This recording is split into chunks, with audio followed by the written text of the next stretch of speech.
સુપિચર જોઈ રહ્યા છે ને?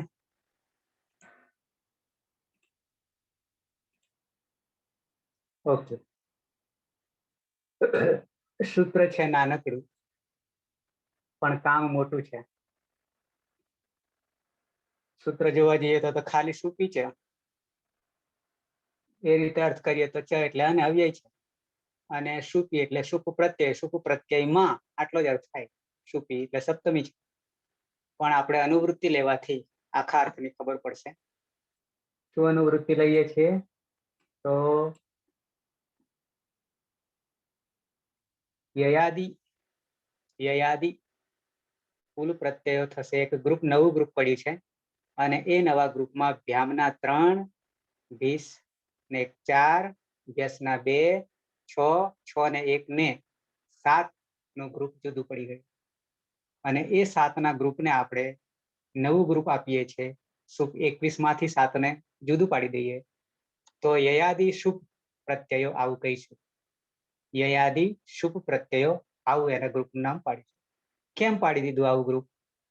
તો કે આગળ ય આવશે આ સૂત્રના કારણે. સુપીચ સૂત્રથી દરેકમાં આગળ ય બેસશે, અને પરિણામે યયાદિ આવા પ્રત્યયો થાય છે એમ કેવું છે. એટલે યયાદિ સુપમાં ભ્યામ, ભીસ, વ્યસ અને ને ચતુર્થી એક વચન, આટલા પ્રત્યયોને આદેશ રૂપે ય થાય છે. આદેશ રૂપે થાય છે, ય આદેશ થાય છે. અને ય આદેશ થવાને કારણે જ આપણે નવું નામકરણ પાડી દીધું યયાદિ શુભ પ્રત્યયો. આ 7 પ્રત્યયો, આમ 4 સરખા આવવાને કારણે, બાકી છૂટા પાડીએ કારણ કે અર્થો તો જુદા જ થવાના છે દરેકના, તો 7 થશે. અને 7નું ગ્રુપ એ યયાદિ શુભ પ્રત્યયો કહીશું. હવે શું કહે છે કે આ યયાદિ શુભ પ્રત્યય જ્યારે પરમાં હોય ત્યારે અદંત અંગનો અંતિમ વર્ણ, અંતિમ આપણે રામ છે અને રામમાં અંતિમ મ છે, તો એ અંતિમ વર્ણનો દીર્ઘ આદેશ થાય છે. દીર્ઘ આદેશ થાય છે. આપણે હ્રસ્વ અ છે એટલે એનો થઈ જશે આ થઈ જશે. સાથે સાથે પાછળ આપણે પ્રત્યયો લગાવીશું. ત્યારે એ પ્રત્યયોમાં શું થઈ જશે? પાછો યનો આદેશ થઈ જશે. કેમ યનો આદેશ થઈ જશે? તો કે યયાદિ શુભ પ્રત્યયો હોવાને કારણે. એટલે ભ્યામ 3 વાર, ભીસ 1 વાર, વ્યસ 2 વાર અને ને ચતુર્થી એક વચન, આ 7 પ્રત્યયોને યનો આદેશ થશે. પ્લસ આ પ્રત્યયોનો જે અંગ છે અને એ અંગનો અંતિમ વર્ણ આપણી પાસે મ છે એટલે કે અ છે, અદંત અંગ છે, એટલે એ અદંત અંગનું શું થઈ જાય છે? દીર્ઘ થઈ જાય છે. ઘણું બધું પરિવર્તન કરે છે. નાનકડું સૂત્ર છે તો સુપીચ છે, સુપીચ આવું સૂત્ર છે, પણ આપણી પાસે અનુવૃત્તિ યઈ, અતઃ અને દીર્ઘ આવવાને કારણે દીર્ઘ થાય છે. પણ કોનો દીર્ઘ થાય છે? અંગનો દીર્ઘ થાય છે. અને અંગમાં અંતિમ વર્ણનો એટલે કે અનો, અ હોય તો આ થઈ જાય છે વગેરે. પછી યઈ કેમ કહ્યું? તો કે આ 7 પ્રત્યયોને યનો આદેશ થાય છે, અને યનો આદેશ થવાને કારણે એ આખું ગ્રુપ બની ગયું છે યયાદિ શુભ પ્રત્યયો. તો આટલું આનું કાર્ય છે.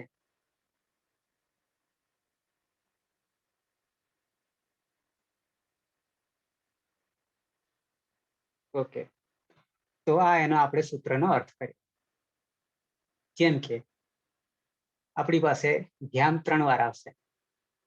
તૃતીય વિભક્તિ દ્વિવચન, ચતુર્થી વિભક્તિ દ્વિવચન અને પંચમી વિભક્તિ દ્વિવચન એક સાથે આપણે જોઈ લઈએ છીએ, એક સાથે જોઈ લઈએ છીએ.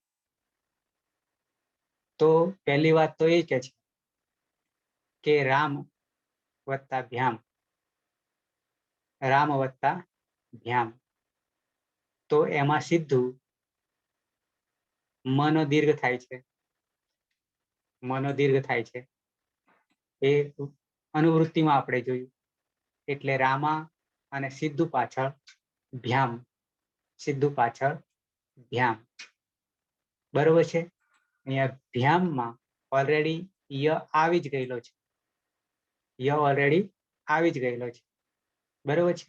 એટલે સીધું રામાભ્યામ થઈ જાય છે. તો આવા તૃતીયા, ચતુર્થી, પંચમી દ્વિવચનના રૂપો સરખા છે. રામાભ્યામ, રામાભ્યામ, રામાભ્યામ. પણ રૂપો સરખા એટલે અર્થ સરખા નથી, એટલું સમજી લેવું. રૂપો સરખા છે પણ અર્થ એક નહીં થતા, અર્થ સરખા નહીં થતા, અર્થ જુદા જુદા થાય છે. સાથે સાથે બીજી વાત કહી દઉં તો એ ખબર કેવી રીતે પડે? કારણ કે ત્રણેયમાં ભ્યામ ભ્યામ છે. એટલે કે તૃતીય વિભક્તિ દ્વિવચન, ચતુર્થી વિભક્તિ દ્વિવચન અને પંચમી વિભક્તિ દ્વિવચન. રામાભ્યામ, રામાભ્યામ, રામાભ્યામ છે. તો ગમે ત્યાં પદમાં, વાક્યમાં પ્રયોગ થયો હોય તો આપણે કઈ વિભક્તિ સ્વીકારવી? કઈ વિભક્તિ સ્વીકારવી? તૃતીય દ્વિવચન સ્વીકારવી, ચતુર્થી દ્વિવચન સ્વીકારવી કે પંચમી દ્વિવચન સ્વીકારવી? એ ખબર કેવી રીતે પડે? વિના?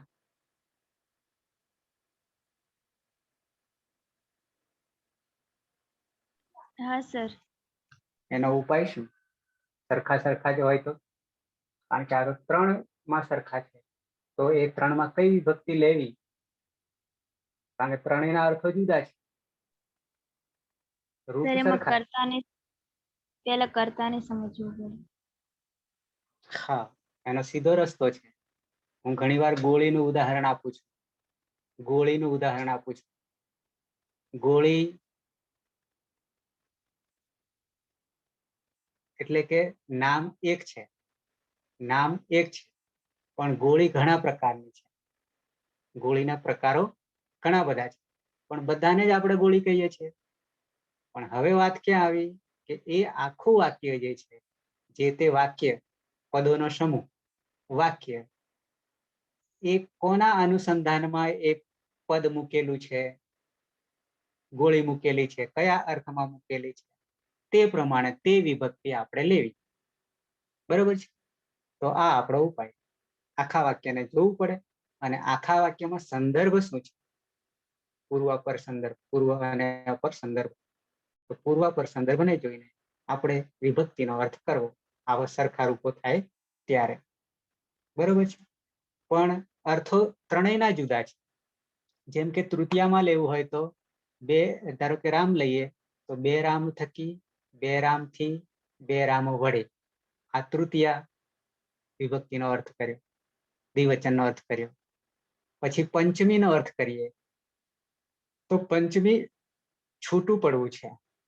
અરે પહેલા ચતુર્થી લઈએ પછી પંચમી લઈએ, કારણ કે તૃતીય, ચતુર્થી ને પંચમી દ્વિવચન સરખા છે. રામાભ્યામ, રામાભ્યામ, રામાભ્યામ, પણ અર્થો જુદા છે. તો મેં તૃતીયાનો અર્થ કર્યો, હવે ચતુર્થીનો કરીએ. ચતુર્થી સંપ્રદાન છે, સારી રીતે આપવું. દાન આપવું હોય તો ચતુર્થીનો પ્રયોગ કરવો.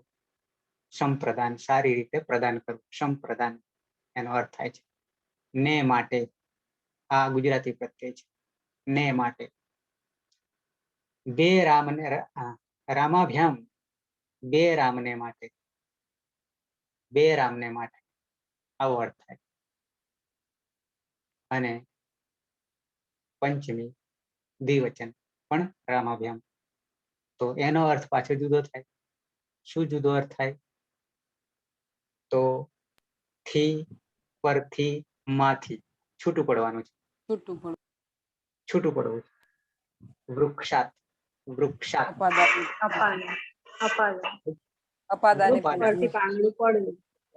છૂટું પડી જાય છે. હસ્તાત, હસ્તાત, હાથમાંથી છૂટું પડી જાય છે. બરોબર છે. અપાદાન એટલે થી, માંથી, પરથી. તો 2 રામમાંથી, 2 રામમાંથી, બે રામ પરથી, આવો અર્થ થાય. પણ ત્રણેય વિભક્તિના સરખા પ્રત્યયો છે, પણ ત્રણેયના સરખા છે એટલે કે અર્થ સરખા નથી થતા, અર્થ ત્રણેયના જુદા છે.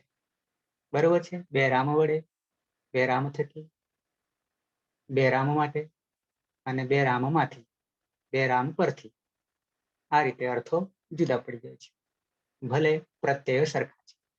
ઓકે, તો આટલું ક્લિયર થઈ ગયું. આપણે એક ક્લિયર કર્યું, પણ આમાં તો આપણને 7 પ્રત્યયો લાગુ પડી રહ્યા છે સુપીચમાં તો. સુપીચમાં તો બરોબર છે. પણ સુપીચ એટલે શું એ આપણને ખ્યાલ હવે આવી ગયો આ સૂત્રથી, કે આ 7 પ્રત્યયોમાં પહેલો તો એક તો ય થાય છે, આદેશ થાય છે. પછી અંગ જે છે એ અંગમાં અંતિમ વર્ણ છે એનો દીર્ઘ થાય છે, એટલે રામા થઈ જાય છે, અને પ્રત્યયમાં ય થઈ જાય છે. આટલું 7 પ્રત્યયોમાં થઈ રહ્યું છે, 7 પ્રત્યયોમાં થઈ રહ્યું છે. અને પરિણામે 7નું ગ્રુપ યયાદિ શુભ પ્રત્યયો તરીકે ઓળખાય છે. બરોબર છે. તો આ રીતે આપણે 3 તો કરી નાખ્યા. જોઈએ આગળ હવે. ભીસ, ભ્યસ અને ને ચતુર્થી એકવચન. આવીએ.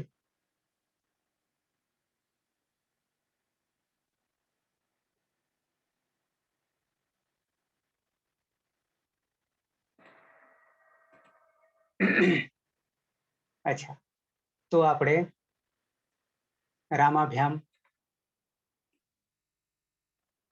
તૃતીય વિભક્તિ દ્વિવચન, પછી તૃતીય વિભક્તિ બહુવચન તરફ આવીએ. રામ વત્તા ભીષ, ભીષ, આ તૃતીય વિભક્તિ બહુવચનનો પ્રત્યય છે ભીષ. તો હવે ભીષમાં ઈતકરણ કરવા જઈએ તો સ તો થાય એમ નથી, ભય થાય એમ નથી. ભીષ એમને એમ જ રહે છે, ઈતકરણ કંઈ થવાનું નથી. એટલે અતો ભીષ ઐશ, અતો ભીષ ઐશ, નવું સૂત્ર આવ્યું, નવું સૂત્ર આવ્યું. જોઈ લઈએ નવું સૂત્ર શું કહે છે તે, અર્થ જાણી લઈએ. અતો ભીષ ઐશ.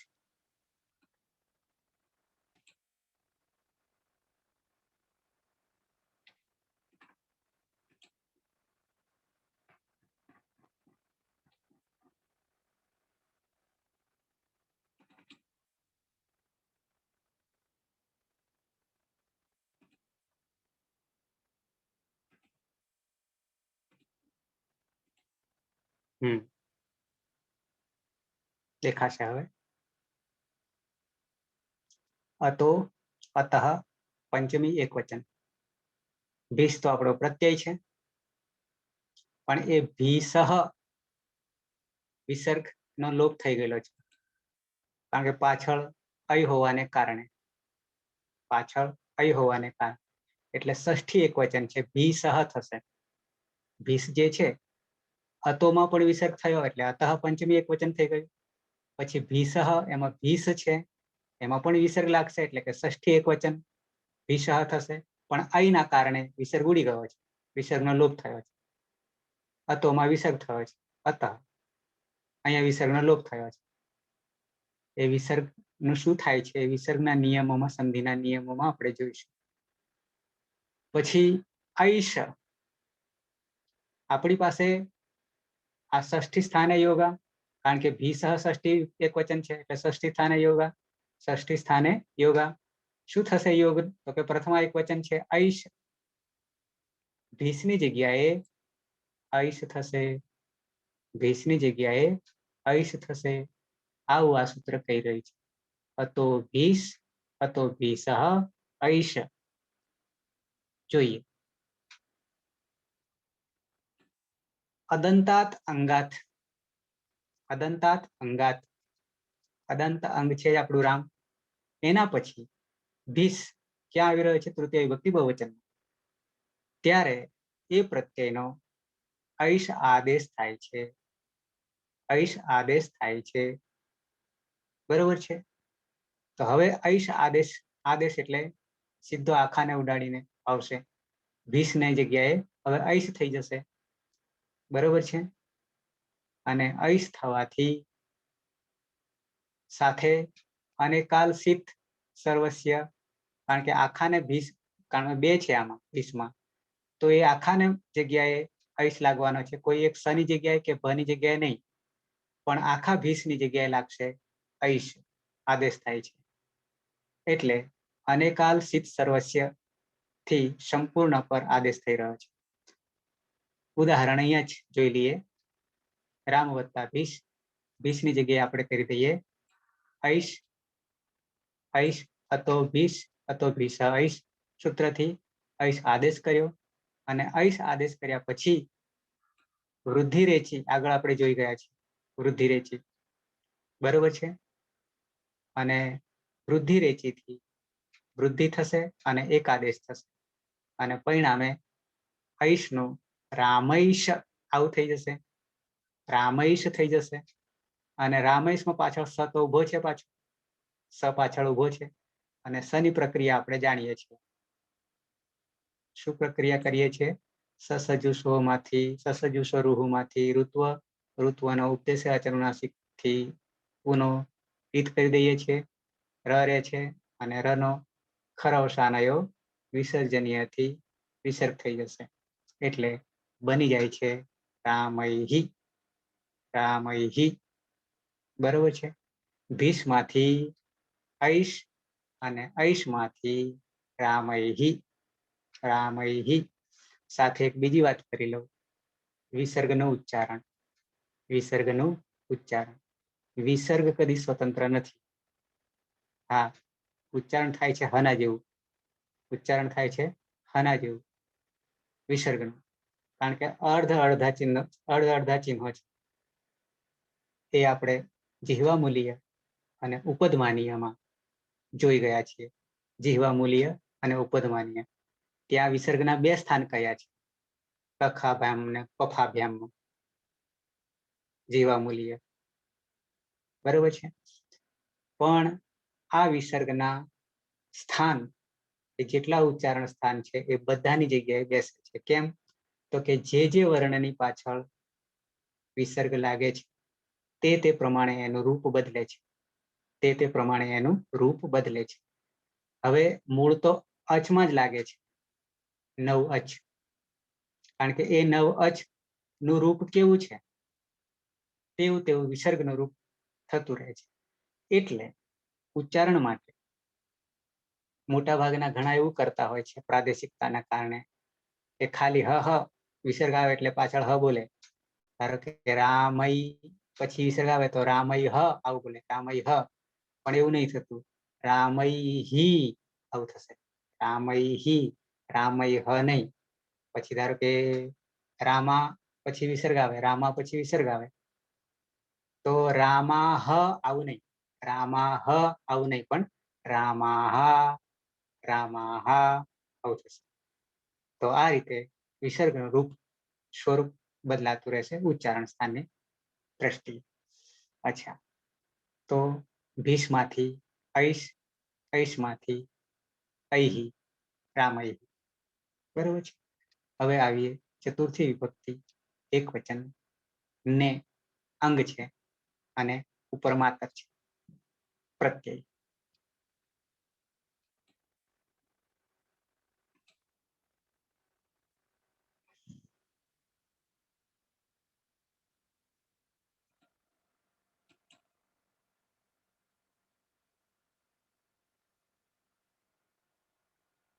તો રામૈહિ આપણે પૂરું કર્યું, તૃતીય વિભક્તિ બહુવચન પૂરું કર્યું. પછી ચતુર્થી વિભક્તિ એક વચન આવીએ. રામ અને ને અંગ છે. હવે નવું સૂત્ર આવે છે, સાથે સુપીચ તો છે જ. સૂત્ર આવું છે, નેર્યઃ, નેર્યઃ આવો એનું ઉચ્ચારણ થશે. જોઈએ આપણે શું અર્થ થાય છે તે. અને સુપીચ તો આપણે જોઈ ગયા, સુપીચ આગળ જોઈ ગયા. સુપીચામાં યયાદિ નું ગ્રુપ બન્યું હતું, 7 નું ગ્રુપ. એમાં ય આગળ આવે છે એટલે અહીંયા યાદી ગ્રુપ બની ગયું હતું. સાથે સાથે ગુણ થતો હતો. કોનો ગુણ? તો કે અદંત અંગનો અંતિમ વર્ણનો ગુણ થતો હતો. એ આપણે સુપીચમાં આપણે જોયું. હવે આ નવું સૂત્ર આવ્યું છે નેર્યઃ. બરોબર છે? એનો અર્થ કરી લઈએ.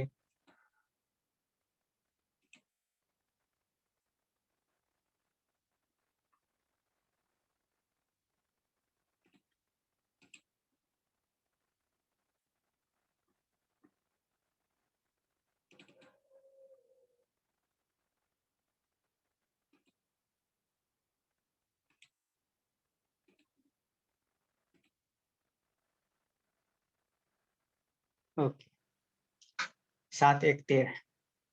આ તો પ્રત્યય છે સીધો, પણ એ પ્રત્યયને ષષ્ઠી વિભક્તિ એક વચનનું રૂપ બનાવી દીધું. એટલે ને હે આવું થશે. અને પછી યહ પ્રથમ વિભક્તિ એક વચન. એટલે કે આમ તો પેલામાં સુપીચામાં પણ એ વસ્તુ આવી જ ગઈ હતી. યાદીનું ગ્રુપ બનાવ્યું એમાં ય આવી જ ગયો હતો. પણ છતાં એના માટે અહીંયા સ્પેશિયલ ચતુર્થી વિભક્તિ એક વચનના પ્રત્યયમાં પણ આ નવું સૂત્ર બનાવ્યું નેર્યઃ. એટલે કે ય થાય છે. યહ એટલે વિસર એટલા માટે લાગ્યું કે પ્રથમ વિભક્તિ એક વચનમાં રૂપ બનાવવાને કારણે.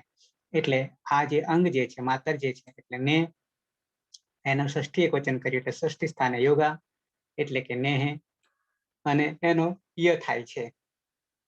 આટલો જ એનો અર્થ છે. અનુવૃત્તિ અતઃ અંગ છે. અદંતાત અંગાત. અદંતાત અંગાત. દંત અંગ પછી, અદંત અંગ પછી ચતુર્થી વિભક્તિ એક વચનનો પ્રત્યયને પ્રત્યયનો યકાર આદેશ થાય છે. એટલે કે યકારનો આદેશ થાય છે. યકારનો આદેશ થાય છે. આટલી જ વાત છે. તો શું થઈ જશે ને એની જગ્યાએ ય આવી જશે. એટલે રામ વત્તા ય આવું થાય. રામ વત્તા ય. જોઈએ આગળ પરિસ્થિતિ શું આવી રહી છે તે. પાછું સુપીચક કામ કરે છે. પાછું એમાંય જોઈએ. કારણ કે સુપીચ એટલા માટે લેવું પડ્યું કે દીર્ઘ કરવાનું રહી જાય છે. દીર્ઘ કરવાનું રહી જાય છે એટલે રામા કરવું પડશે ને, અને પછી ય લગાડવો પડશે. એટલે સુપીચ લેવું પડ્યું. જો રામ પ્રત્યય પછી ને. હવે એ નેનો નેર્યઃ થી ય કર્યો, યકાર આદેશ કર્યો. પણ યકાર તો આદેશ તો રામય થશે. રામય, રામાય નહીં થાય, રામય થશે. પણ આ કરવા માટે, મનો આકારણ કરવા માટે, દીર્ઘ કરવા માટે શું કરવું પડ્યું? સુપીચ સૂત્ર લેવું પડ્યું. સુપીચ સૂત્ર લેવું પડ્યું. અને સુપીચ સૂત્ર લેવાથી દીર્ઘ થાય છે. અને પરિણામે બની જાય છે રામાય. બની જાય છે રામાય. તો આ રીતે આપણને રામાય મળે છે. પછી ચતુર્થી દ્વિવચન તો આપણે કરી નાખ્યું, રામાભ્યામ. બરોબર છે? પણ બહુવચન કરવાનું થશે. ચતુર્થી બહુવચન કરવાનું થશે. તો આ રીતે રામાય આપણને મળી ગયું બે સૂત્રોથી. ત્યાર પછી આપણે ભ્યામ નથી જોતા, કારણ કે ત્રણને આપણે એક સાથે સિદ્ધ કરી દઈએ છીએ. પણ ચતુર્થી બહુવચનને જોઈ લઈએ છીએ. રામ વત્તા ભ્યસ. તો એના માટે નવું સૂત્ર આવી રહ્યું છે. નવું સૂત્ર છે બહુવચને ઝલ એત. બહુવચને ઝલ એત આવું સૂત્ર છે. ચતુર્થી બહુવચન. તો ચતુર્થી બહુવચન અને પંચમી બહુવચન બંનેમાં આ કામ કરશે. બંનેમાં આ કામ કરશે. શું કહે છે જોઈએ. તો સૂત્ર તો એટલું જ કહે છે કે બહુવચનના પ્રત્યયમાં, અભ્યાસ બહુવચનનો પ્રત્યય છે, ચતુર્થી પંચમી બહુવચનનો પ્રત્યય છે. પરિણામે એ ની જગ્યાએ શું થઈ જશે? તો કે એત થઈ જશે. એવું કહે છે એત. પણ ક્યારે? ઝલ માનો વર્ણ હશે ત્યારે. જોઈએ સૂત્રને પહેલા જોઈએ. બહુવચને ઝલ્યેત.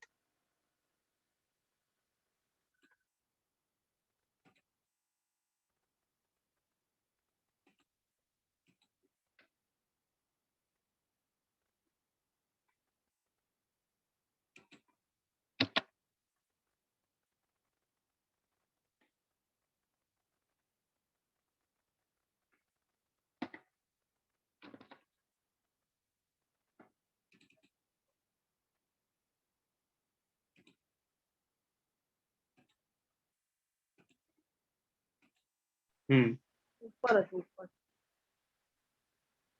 અચ્છા, હવે દેખાશે. બહુવચને ઝાલીએ જુઓ 7, 3, 103 શું કહે છે? બહુવચને એ સપ્તમી એકવચન નું રૂપ બન્યું છે. બહુવચનમાં શું થાય છે? તો કે ઝલી. ઝલી એ સપ્તમી એકવચન છે. ઝલ પ્રત્યય છે વર્ણનો. ઝલ. ઝલમાં શું શું સમાય, કેટલા વર્ણનો સમાવેશ થાય છે આપણે નીચે જોઈએ. સપ્તમી વચન એ પણ સપ્તમી છે એટલે પરમાં હોય ત્યારે. બહુવચન પણ એ પણ સપ્તમી છે અને એથ પ્રથમા એકવચનમાં છે એટલે કે એત થશે. જોઈએ અનુવૃત્તિ સુપી. સુપી અનુવૃત્તિ એ આગળ આપણે જોઈ ગયા, એના અર્થ કરી ગયા. સુપીનો અર્થ એ કર્યો તો આપણે, એક તો દરેકમાં સાથે સાથમાં ય થાય અને અદંત અંગમાં અંતિમ જે છે એનો દીર્ઘ થાય. આ સુપીનો અર્થ આપણે કર્યો હતો. અતઃ અને દીર્ઘ, બરોબર છે, અંગનો, અંગસ્ય. અચ્છા, તો કે છે બહુવચન નો ઝલાદી સુપ પ્રત્યય પરમાં હોય ત્યારે. બહુવચનનો હવે ઝલાદી પાછો સુપ, નવું નામકરણ પડ્યું. નવું નામકરણ પડ્યું. કેવું નામકરણ પડ્યું? ઝલાદી સુપ નામકરણ પડ્યું. આગળ યયાદી સુપ પ્રત્યયનું નામકરણ 7માં આપણે લગાવ્યું. હવે ફરી પાછું નવું ગ્રુપ પડ્યું. કેવું ગ્રુપ પડ્યું? ઝલાદી સુપ પ્રત્યય. ઝલાદી શુભ પ્રત્યય. જલ વર્ણ નહીં, જલ પ્રત્યાહાર નહીં, પણ શું કે છે કે ભીષ, યસ અને શુભ. ભીષ જે છે એ 2 વાર આવશે. અરે 1 વાર ભીષ, કારણ કે તૃતીય બહુવચનમાં છે. ભ્યસ 2 વાર આવે છે, ચતુર્થી ને પંચમી બહુવચનમાં આવે છે. અને શુભ આવે છે સપ્તમી બહુવચનમાં આવે છે. બધા બહુવચનના છે 3 અને 3 બહુવચનના અને એનું 3નું ગ્રુપ બનાવ્યું. આમ 4નું થાય છે. ભીષ ભ્યસ 2 વાર આવે છે. ભીષ ભ્યસ ભ્યસ અને શુભ, આવી રીતે 4 થશે કુલ. તો એનું નવું નામકરણ શું આપ્યું? ઝલાદી શુભ પ્રત્યયો. ઝલાદી શુભ પ્રત્યયો, આવું નામકરણ કરીએ. અચ્છા, હવે કે છે કે બહુવચનમાં ઝલાદી સુપ પ્રત્યયો પરમાં હોય ત્યારે અદંત અંગનો એકાર આદેશ થાય છે. એકાર આદેશ થાય છે એટલે કે એ નો આદેશ થાય છે એમ કેવું છે. એકારનો આદેશ થાય છે એમ કેવું છે. કયા પ્રત્યયોમાં? 4માં આવશે.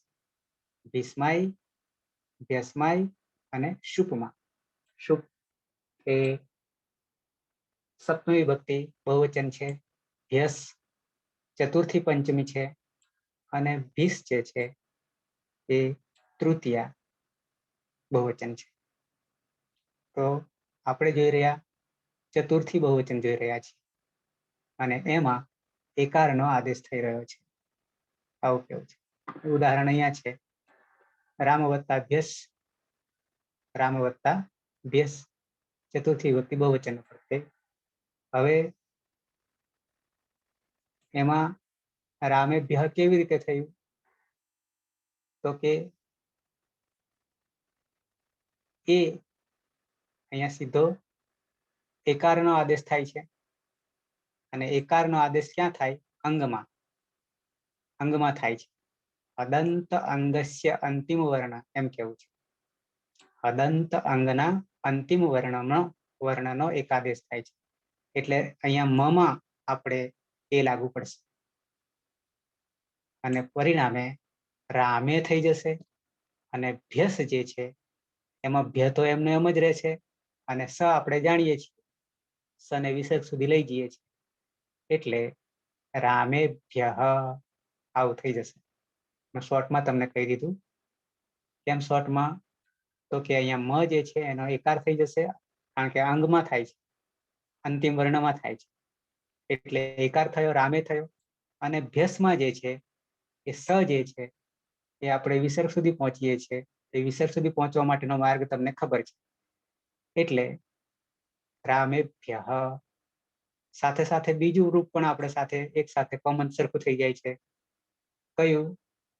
તો કે પંચમી ચતુર્થી આ છે અને પંચમી બહુવચન પણ એક સરખું છે, પણ બંનેના અર્થો જુદા છે. રામેભ્યઃ સરખા રૂપો છે બહુવચનના, ચતુર્થી પંચમી બહુવચન, પણ બંનેના અર્થો જુદા છે. ચતુર્થી બહુવચનનો અર્થ છે ને માટે સંપ્રદાન, ઘણા બધા રામોને માટે રામેભ્યઃ. પછી પંચમી બહુવચન પણ રામેભ્યઃ છે, તો ત્યાં ઘણા બધા રામોમાંથી, ઘણા બધા રામો પરથી, ઘણા બધા રામમાંથી આવું થશે. રૂપ એક સરખું, રામેભ્યઃ રામેભ્યઃ. તો આ રીતે આપણને બહુવચને ઝલ એત આ સૂત્રથી આપણને આ 4 પ્રકારના પ્રત્યયો જે છે, 4નું ગ્રુપ છે, એને ઝલાદી સુપ પ્રત્યયો કહીએ છીએ. અને એમાં શું થાય છે? તો કે અદંત અંગમાં છેલ્લો વર્ણ જે છે, અંતિમ વર્ણ છે, એનો એકાર થઈ જાય છે અને બાકીનું એમને એમ રહે છે, એટલે કે પાછળ માત્ર ષનો વિસર્ગ થાય છે. આટલું પરિવર્તન થઈ રહ્યું છે. આગળ જોઈએ.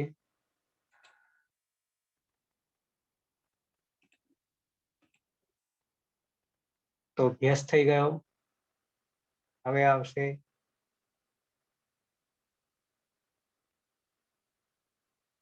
પંચમી એક વચન આવશે નસી. પંચમી એક વચન આવશે નસી. અચ્છા, કોમન સૂત્ર પછી આગળ આ સૂત્ર આવી જ ગયું છે. આ સૂત્ર આગળ આવી ગયું છે, એટલે સ્પેશિયલ જોવાની જરૂર નથી. ટાનો થતો તો આગળ આપણે જોઈ ગਏ, ઇન થતો તો, ટાનો ઇન કર્યો તો, આદેશ કર્યો તો, પછી હવે આપણી પાસે નસી આવી છે, તો નસીનું શું થાય છે? આત થાય છે, અને પછી સ્યા આવે છે.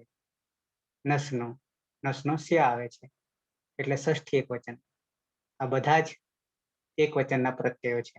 ટા નસી નસ, ટા નસી નસ, બરોબર છે. બધા જ એક વચનના પ્રત્યયો છે, અને એના અનુક્રમે ઇન, આત અને સ્ય પ્રત્યય થાય છે.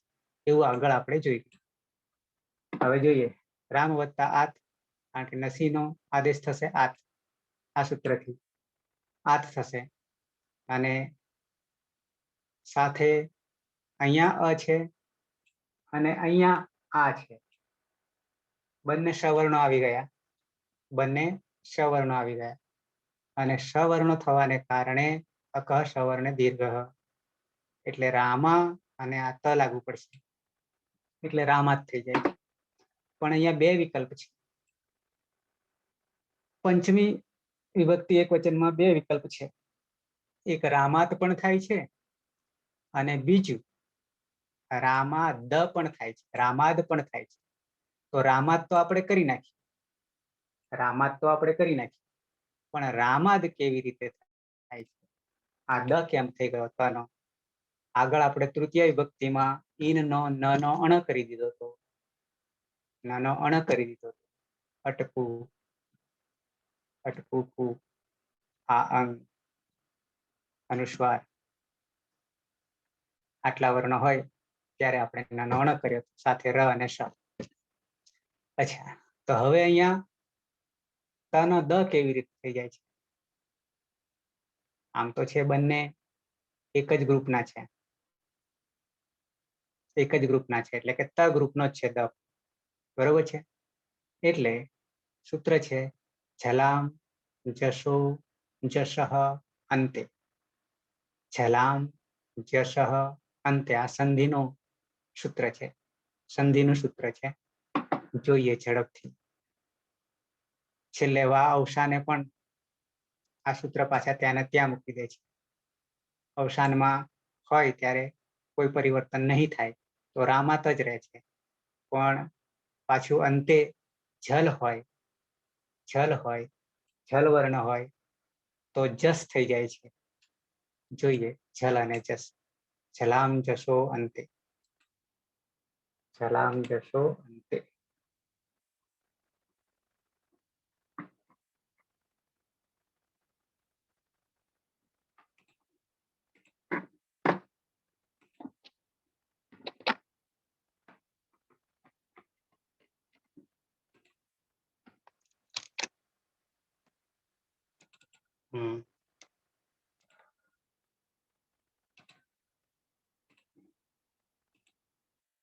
આ સંધિનું સૂત્ર છે જલામ જશો અંતે. જલામ ષષ્ઠી બહુવચન, ષષ્ઠી સ્થાને યોગા અને જલ પ્રત્યાહાર છે.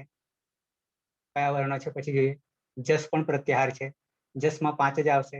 10મું સૂત્ર જબગડ દ. પ્રથમા બહુવચન છે. પ્રથમા બહુવચન છે પ્રત્યાહાર, એટલે ષષ્ઠી આ જલની જગ્યાએ પ્રથમા જસ થઈ જશે.